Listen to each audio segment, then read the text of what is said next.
Welcome back बच्चों, सब ठीक ठाक है ना? ओके चलो, তো ফার্স্ট লেকচারে আমরা কি ডিসকাস করলাম? sin x cos x আর tan x এর গ্রাফ, এন্ড সেটার মধ্যে ধরা করেছিস কি বলতো, কি বলবো ওটাকে, ম্যাক্সিমাম ভ্যালু মিনিমাম ভ্যালু, मतलब उसको रेंज कहते हैं। পরে আমরা বলবো যে রেঞ্জ কি জিনিস, ডোমেন কি জিনিস, और টার্মগুলো এখন শুনে রাখ।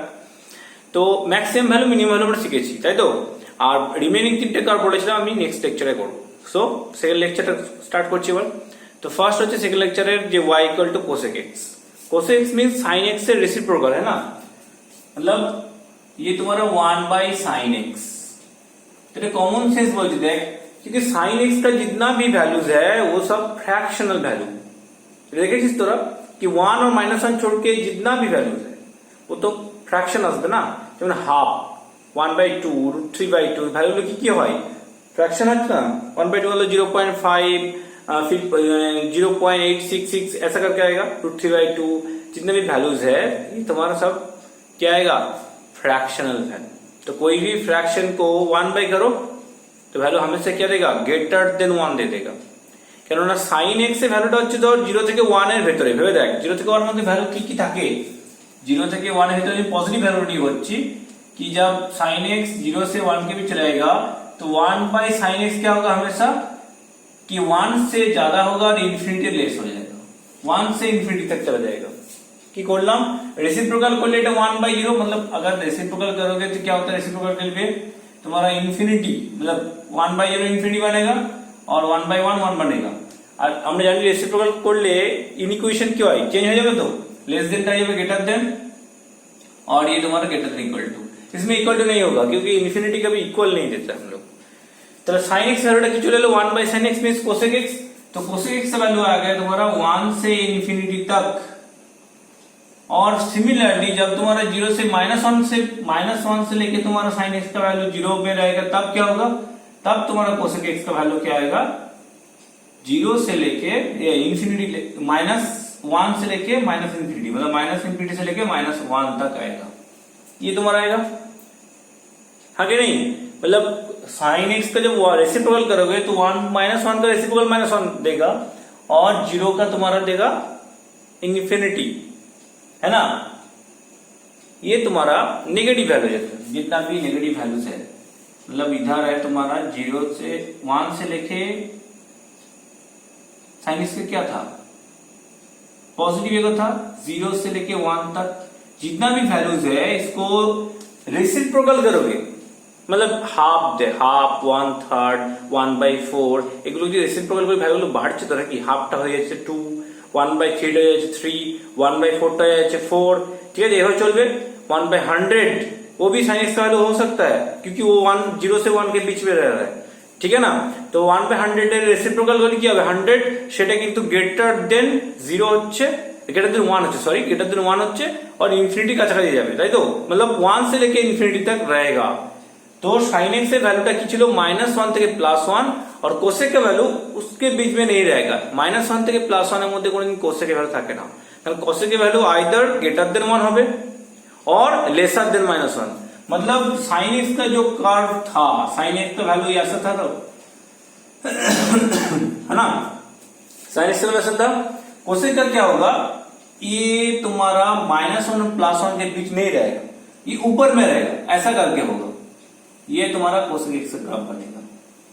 कैसे बन रहा है, जैसे sin x का कर्व ये है কার্ভেচার, রেসিপ্রোকাল করলে কি হবে, পুরো রিভার্স। তুই ভালো করে ভেবে দেখ, আমি যদি এইভাবে ভাবতে শুরু করি 0 से लेके पाई तक सोचो, sin x का कर्व ऐसा था 0 से लेके पाई तक। अब देखो ये मान लो 1 है तो cosec 90 1 देखें मैच हलो। तो तू देख जब 0 बैठाओगे 1/0 क्या होगा, इनफिनिटी, मतलब इधर होगा इनफिनिटी में ऊपर इधर जाओ। फिर देखो जितना भी वैल्यू तुम आगे मतलब साइन इंक्रीज कर रहा था कोसेक उसमें डिक्रीज करेगा, কারণ এটা 1 বাই sin। তুই কমন সেন্স বলছে sin x যখন বাড়বে টোটাल वैल्यूটা কমবে, मतलब sin x जब बढ़ेगा तो cosec x घटेगा वैल्यू का, cosec x का वैल्यू घटेगा, है ना। तो sin x का वैल्यू যখন বাড়তে শুরু করছে আস্তে আস্তে তখন cosec টা ডিক্রিজ করতে স্টার্ট করলো।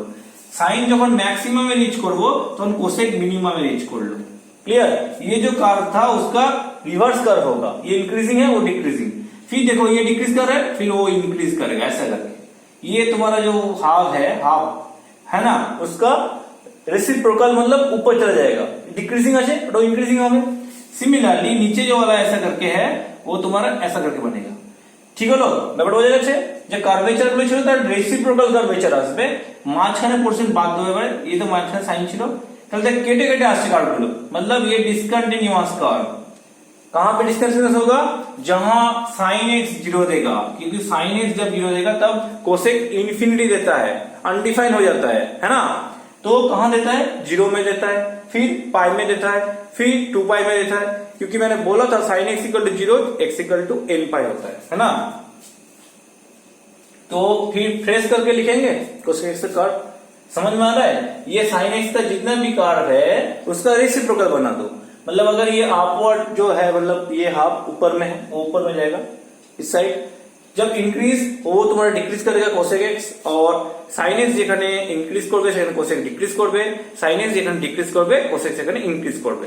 তাহলে মাঝখানে যে সাইন এক্স থেকে কোসেক এর পোরশনটা ছিল ওই পার্টটা থাকবে না, ঠিক উপরে চলে যাবে, মানে ওই পোরশনের মধ্যে কোনো পার্ট থাকবে না কোসেকের, সাইনে যেহেতু রেসিপ্রোকাল। তাহলে ফ্রেশ করে ড্র করি কোসেক এক্স এর গ্রাফটা কেমন আসছে, ঠিক আছে? ওকে, तो ये है कोसेक एक्स का कर्व। समझ में आया? क्या बोला था कि साइन एक्स का वैल्यू जो प्लस 1, मतलब ये है डॉटेड लाइन किया, मतलब ये लाइन नहीं रहता, ये जो लाइनটা বললাম না এটা থাকে না, एक्चुअली আমি ড্র করার জন্য করলাম कि साइन एक्स का वैल्यू मैक्सिमम 1 और इसका मिनिमम -1 है ना। ওই মাঝখানে পোরশনটা ঠিক সাইন এক্স এর যে কার্ভটা ছিল, দেখ এই হচ্ছে সাইন এক্স এর কার্ভ ছিল, ঠিক কি না?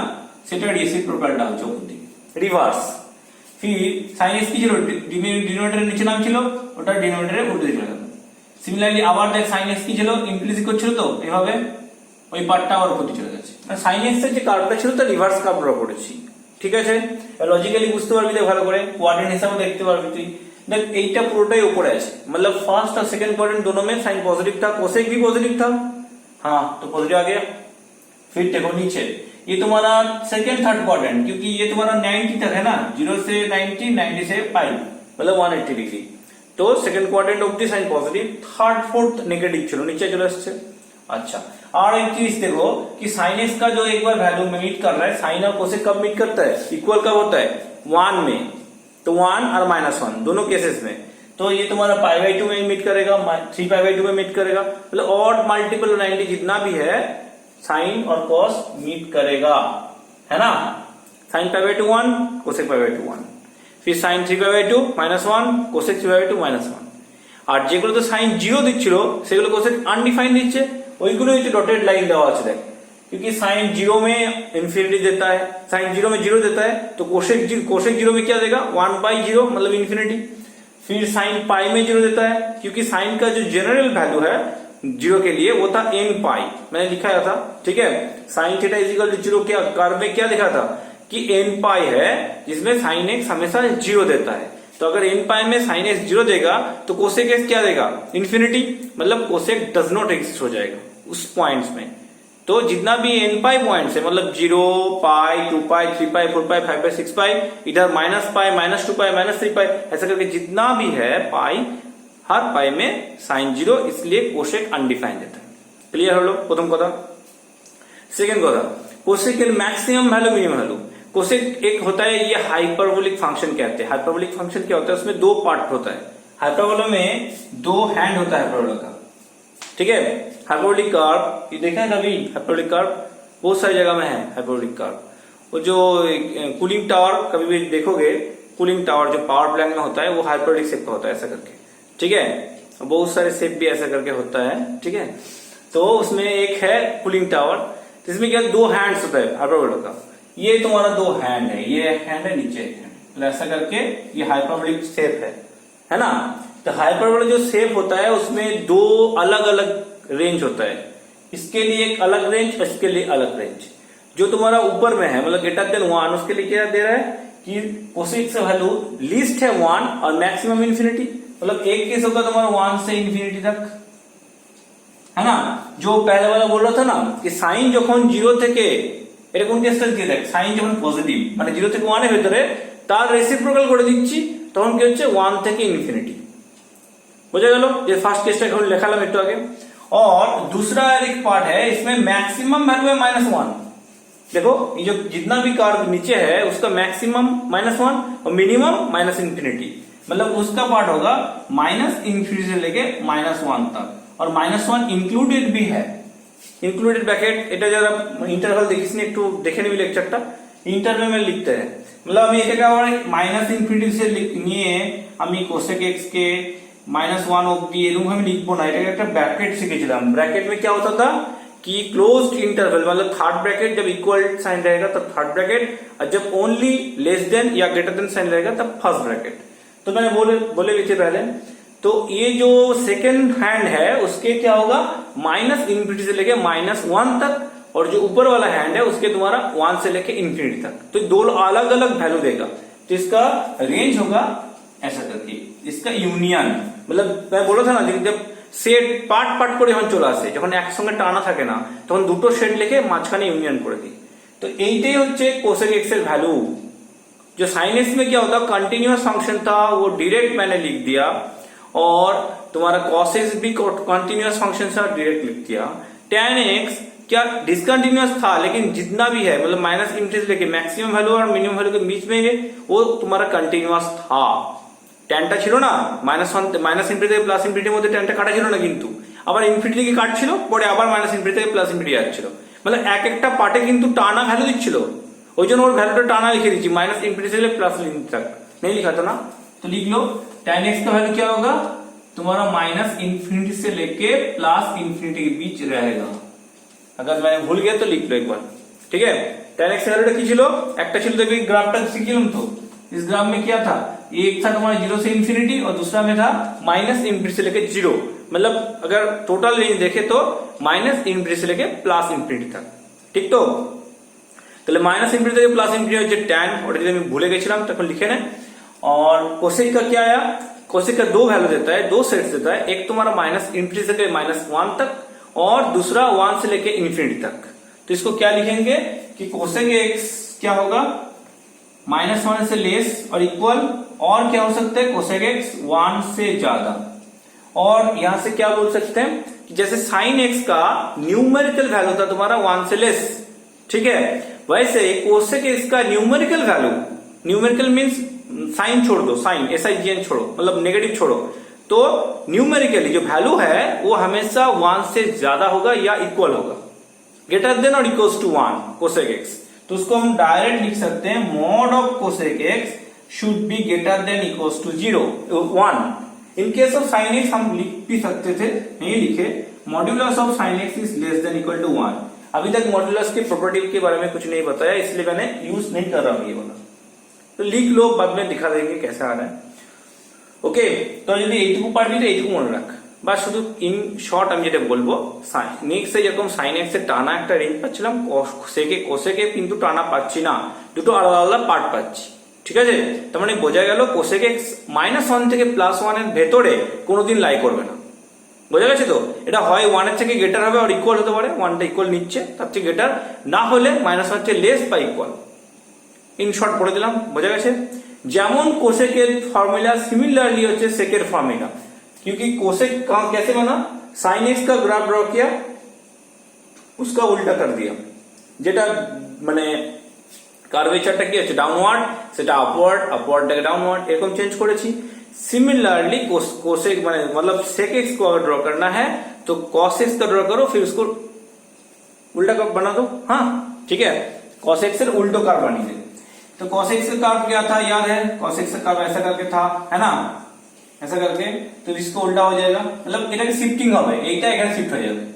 sin cos এর মধ্যে কি ছিল π/2 হচ্ছে শিফটিং, मतलब sin যেখানে 0 তে 0 দিচ্ছে cos সেখানে 90 তে 0 দিচ্ছে, ঠিক আছে, যেখানে sin 0 তে 0 ও 90 তে 0 দিচ্ছে, তো 90 ডিফারেন্স আসছিল cos, মানে আগে আগে চলে আসছিল, ঠিক কি না। সিমিলারলি এখানেও তাই হবে, যেটা sin এখানে দিছিল cos একটা এখানে চলে আসবে, बस मतलब सेक जो तुम्हारा 0 में दे रहा है वो तुम्हारा कोसेक 90 में देगा, ऐसा करके चेंजेस आएगा। तो आना चाहिए अब, तो फिर नंबर 5 लिखो sec x y equal to sec x. तो ये है कोसेक एक्स का ग्राफ কি চেঞ্জেস দেখতে পাচ্ছিস, এই যে হচ্ছে cos x এর গ্রাফ কেমন ছিল মনে আছে, এই হচ্ছে cos x এর গ্রাফ এরকম ছিল তো। সেটা রিভার্স। তাহলে মানে কি বলবো, এটা বুঝে গেলে যদি কোসেক এক্স বুঝে গেছি তাহলে সেক এক্স बुझे जाएगी। आया समझ में? Cosec x similar sec x मतलब कॉस एक्स का उल्टा हो जाएगा। তাহলে এর কেস আসছে কি আসবে, कोसेक सेक एक्स का वैल्यू क्या तुम्हारा एक -1 से -इंफिनिटी से लेके -1 तक आएगा एक वैल्यू, और दूसरा आएगा तुम्हारा 1 से लेके इंफिनिटी तक। ठीक है। और कोसेक अनडिफाइंड कहां, सेक कहां अनडिफाइंड होता है, जहां cos 0 देगा। तुम देख लो अनडिफाइंड π/2 में है, 3π/2 में है, 5π/2 में होगा, -π/2 में होगा, -3π/2 में होगा। ठीक है। मतलब अगर cos x 0 देगा, मतलब लिखे थे ना cos x 0 कहां देता है, ऑड मल्टीपल ऑफ 90 2n + 1π/2। और ये पीरियड के बारे में नहीं बोला था ना, साइन कॉस में बोला, tan में बोला। तो साइन कॉस tan में जितना पीरियड है उसका रेसिप्रोकल में सिमिलर पीरियड रहेगा। हो जाएगा। मतलब साइन एक्स का पीरियड 2π था, तो सिमिलरली कोसेक का देखो 2π पीरियड होगा। ये देखो ये वाला जो पैटर्न है ना वो कहां से रिपीट, इधर से रिपीट कर रहा है। तो इसका इनिशियल पॉइंट देखो और इसका इनिशियल पॉइंट देखो, दोनों के बीच डिफरेंस देखो 2π है क्या। ठीक है। इसका इनिशियल पॉइंट और इसका इनिशियल पॉइंट मतलब सेम कर्व रिपीटेशन का बोल रहा है। इसमें एक हैंड और दूसरा हैंड, 2 हैंड मींस एक कंप्लीट हो गया। फिर देखो वहां से सिमिलर चीज रिपीट हो रहा है ना। तो सेम चीज रिपीट हो रहा है, -π/2 ছিল এখানে +3π/2 मतलब डिफरेंस है 2π। तो cos का 2π था तो कोसेक का सेक का 2π होगा ना। তাহলে সাইনের যা পিরিয়ড ছিল কোসেকের পিরিয়ড সেম, সেকের যা পিরিয়ড ছিল মানে কসেক যা ছিল সেকের তাই হবে, আর ট্যানেরটা হবে কটের সেম ইকুয়াল। বোঝা গেছে তাহলে কনসেप्टটা। तो सेके कौन सा থাকবে 1 से लेके, मतलब सेक हमेशा ग्रेटर देन 1 होता है और लेसर देन -1 होता है। -1 और +1 के बीच सिर्फ -1 और +1 वैल्यू देगा और कोई वैल्यू नहीं देगा। বোঝা গেছে ব্যাপারটা তোদের? ঠিক তো? তাহলে কোসেক এক্স এর গ্রাফ শেখা হলো, সেক এক্স এর গ্রাফ শেখা হলো, আর একটা গ্রাফ বেঁচে আছে দ্যাট ইজ কট এক্স। ঠিক আছে। তো কট এক্স এর গ্রাফ ড্র করি, সেটা কি রকম হবে, এর ট্যানের উল্টোটা করতে হবে না। হ্যাঁ, ট্যানের উল্টো ট্যান ইনক্রিজিং ছিল, কোসেকটা কটটা হবে ডিক্রিজিং। দেখাচ্ছি কি রকম আসবে। তো ড্র করি। अच्छा, तो कोसेक एक्स से ग्राफ पहले शुरू करते हैं, कोसेक 0 क्या देता है। कोई कोसेक का टेबल देखा था, जैसे टैन का वैल्यू क्या होता था, इनिशियली इंक्रीज कर रहा था, हाँ ग्रेजुअली इंक्रीज कर रहा था 0 से लेके फिर तुम्हारा 1/√3 फिर 1 फिर √3 और तुम्हारा इंफिनिटी ऐसा करके। कोसेक का क्या होगा, डिक्रीजिंग होता है, मतलब पहले कोसेक 0 होगा इन्फिनिटी, वहां से लेके कोसेक तुम्हारा π/2 होगा 0, है ना। और फिर कोसेक तुम्हारा पाई क्या होगा, -इंफिनिटी, सेकेंड क्वाड्रेंट तो नेगेटिव, है ना। तो ये तुम्हारा +इंफिनिटी से लेके -इंफिनिटी तक ऐसा करके आएगा, डिक्रीज करके आएगा। जैसे टैन इंक्रीज कर रहा था, टैन ग्राफটা কেমন ছিল এরকম, टैन ग्राफটা কেমন ছিল বলতো, মনে আছে, ऐसा करके, और कोसेक का तुम्हारा डिक्रीज करके आएगा ऐसा करके। হ্যাঁ, তাহলে এই পার্টে যেটা ছিল ট্যানের ছিল, এই পার্টে ইনক্রিজ করছিল, এই পার্টে কট ডিক্রিজ করবে। तो यहां तक तुम्हारा कॉर्ड डिक्रीज करके आएगा, मतलब কার্ভেচার হবে কিন্তু, হ্যাঁ ऐसा करके কর্ড নামে এরকম করে এইভাবে আসবে, এইভাবে বুঝা গেছে, এইভাবে আসবে এরকম। जैसे टैन कैसे जा रहा था, टैन ऐसा करके जा रहा था, इंक्रीज मतलब वैल्यू इंक्रीज कर रहा था, ग्रेजुअली इंक्रीज, और ये डिक्रीज करके जाएगा, हमेशा डिक्रीज होगा, है ना। बुझा गया ব্যাপারটা मेरे। तो मतलब पहले देखो फर्स्ट क्वाड्रेंट में पॉजिटिव, सेकंड क्वाड्रेंट में नेगेटिव, फिर थर्ड क्वाड्रेंट में पॉजिटिव, फोर्थ क्वाड्रेंट में नेगेटिव, ऐसा करके चलेगा। ये तुम्हारा कॉट एक्स का ग्राफ है, +इंफिनिटी -इंफिनिटी सब बराबर है, नो प्रॉब्लम। ठीक है। ओके, তাহলে ওর রেঞ্জের কোনো চেঞ্জ হলো না, tan का जो रेंज था इसका भी रेंज सेम है, tan था -इंफिनिटी से लेके +इंफिनिटी तक, कॉट का भी तुम्हारा -इंफिनिटी से लेके +इंफिनिटी तक वैल्यू देगा। ठीक है। कॉट अनडिफाइंड कहां देता है, देखो जहां cos डिवाइडेड बाय साइन होता है कॉट, मतलब साइन जहां 0 देगा, है ना। कॉट হচ্ছে cos থিটা বা cos x by sin x, তো sin x 0 দিলে যে কটটা আনডিফাইন্ড হবে, সাইন কোথায় 0 দিছিল, পাই গুলোতে, তাই তো। ইভেন দেখ পাই কোথায় আছে, পাই ইনফিনিটি দিয়েছে, আচ্ছা 0 কোথায় আছে, এটা ইনফিনিটি লাইন, যেহেতু y एक्सिस বলে ডটেড করিনি, अदरवाइज डॉटेड लाइन হবে। फिर 2π में देखो डॉटेड लाइन है, मतलब डिसकंटिन्यू फंक्शन है, मतलब ज्वाइन नहीं है, डिसजॉइंट फंक्शन है। तो डिसजॉइंट क्यों कर रहा है, क्योंकि उसमें अनडिफाइंड है, एक वैल्यू तुम्हारा प्लस एक वैल्यू माइनस, मतलब दोनों के बीच कोई रिलेशन नहीं है, छेद है कर्व में, जो सिर्फ साइन और कॉस में नहीं था, बस বাকি চারটাতে কিন্তু ছেদ চলে এসছে, ছেড়ে গেছে কার্ভগুলো, বোঝা গেছে। ओके, पीरियड के बारे में देखो, पीरियड एक ही तो फंक्शन है, ऐसा करके चल रहा है। तो मैंने बोला था tan का अगर पीरियड पाई है तो कॉट का भी पाई होना चाहिए, कॉट तो पाई আছে যেখানে জিরোতে যা ছিল পাই তাই আছে, सेम तो जीरो से infinity pi infinity, pi by 2 में जो था 3 पाई बाय 2 में सेम है, तो বোঝা গেল কট এক্সেল। এই হচ্ছে 6টা ফাংশনের গ্রাফ, ঠিক আছে। जस्ट ग्राफ गुलो এখন শিখে রাখ, কারণ এটা এন্ডলেস, এর কনসেপ্ট এন্ডলেস, मतलब इसमें भी बहुत सारे कॉन्सेप्ट है, আমি একবারে सब कॉन्सेप्ट देबो ना, तो थोड़ा थोड़ा करके देंगे। हाँ, मतलब पहले अभी सीखा सिर्फ 6 ट्रिग्नोमेट्रिक फंक्शंस, सीधा graph, maximum value, minimum value. एक बार ग्राफ सीखा वो माने ट्रांसफॉर्मेशन होता है, ग्राफ का ट्रांसफॉर्मेशन होता है, क्या होता है मतलब মাল্টিপ্লাই করো कुछ, যেমন sin x এর ভ্যালু হচ্ছে -1 থেকে +1, তো অবভিয়াসলি 2 sin x এর ভ্যালু কত হয়ে যাবে, -2 থেকে +2, তাহলে ভ্যালু তো ইনক্রিজ ডিক্রিজ হবে, বুঝা গেছে। তো এখন বেসিক 6টা আমি করালাম, আর তোদের যেটা মানে বইটা আছে এখন সেটা করার দরকার নেই, বুঝা গেছে। मतलब अगर सिर्फ 6 कार्व देख लो, कार्व के कहाँ कहाँ पॉइंट्स होता है वो देख लो ठीक से, मतलब ये जो पॉइंट ये सब जरूरी है, कहाँ जीरो दे रहा है, ये पॉइंट क्यों जीरो हो रहा है, फिर पाई बाय 2, फिर पाई, ऐसा करके देख लो एक बार। तो এইগুলো দিয়ে শুধু 6টা ফাংশনের বেসিক কনসেপ্ট গুলো দেখ, গ্রাফটা ভালো করে ড্র কর কপিতে, একটু বোঝ। এবার এটার সঙ্গে আমি ধীরে ধীরে একটা দুটো করে আবার আমি লেকচার আপলোড করব, जब शिफ्टिंग करके, এটা আলাদা করে চলবে কিন্তু, मतलब ट्रिग्नोमेट्री का जो जितना भी चैप्टर्स है बाद में वो कराते रहेंगे, और ये तुम्हारा चैप्टर चलता रहेगा, बीच बीच में एक छोटे छोटे करके एक लेक्चर दे दूंगा मैं, आया समझ में। এটা ছোট ছোট করে লেকচার করবো, কিরকম এখন বেসিক 6টা सीखली, তারপর এদের मॉड्यूलस করব, मतलब अगर ग्राफ नेगेटिव वाला है तो उसको पॉजिटिव कैसे करते हैं, फिर शिफ्टिंग, मतलब अगर साइन एक्स का ग्राफ तुमको पता है तो साइन एक्स माइनस थीटा का वैल्यू कैसा होगा, ग्राफ कैसा होगा, या sine of x plus theta, या sine of x plus pi by 2, x plus pi by 3, ऐसा अगर कुछ एंगल साम है या डिफरेंस है, उसका ग्राफ कैसे बनेगा। फिर तुम्हारा अपर शिफ्टिंग, साइन एक्स के साथ 1 ऐड कर दिया, y equal to sine x plus 1, उसका ग्राफ कैसे बनता है। তো এই টাইপের যে গ্রাফগুলো আছে এগুলো আমি পরে ডিসকাস করব, এখন 6টা বেসিক কর, আর তোদের বইতে একটু আপার লেভেল দিয়ে দিয়েছি প্রথমেই, হয়তো বুঝতে পারবি না, तो आगे 6टा कर और पार्ट का स्किप कर, कि जो नेक्स्ट मेरा लेक्चर आने वाला है वो तुम्हारा कंपाउंड एंगल के ऊपर, वो वाला मतलब बहुत इंपॉर्टेंट है, ওটা করবি তোরা, ঠিক আছে। কম্পাউন্ড অ্যাঙ্গেলটা কমপ্লিট করে নিস, কম্পাউন্ড অ্যাঙ্গেল লেকচার আমি এরপরে দেবো, আর এইগুলো লেকচার আমি পরপর দিয়ে আপলোড করতে থাকবো একে একে, ঠিক আছে, বোঝা গেল। তাহলে আমার এইখানে মেন যে জিনিসটা শেখানো হচ্ছে তোদেরকে 6টা ডিফারেন্ট কার্ভ কেমন দেখতে হয়, আর কার্ভগুলো কেন এরকম হলো সেটা বুঝতে পেরেছিস, তাহলে আমাকে জানাবি, ঠিক আছে, বোঝা গেছে এবারে। চলো নেক্সট লেকচারের জন্য ওয়েট করে থাক, চলো টাটা বাই বাই।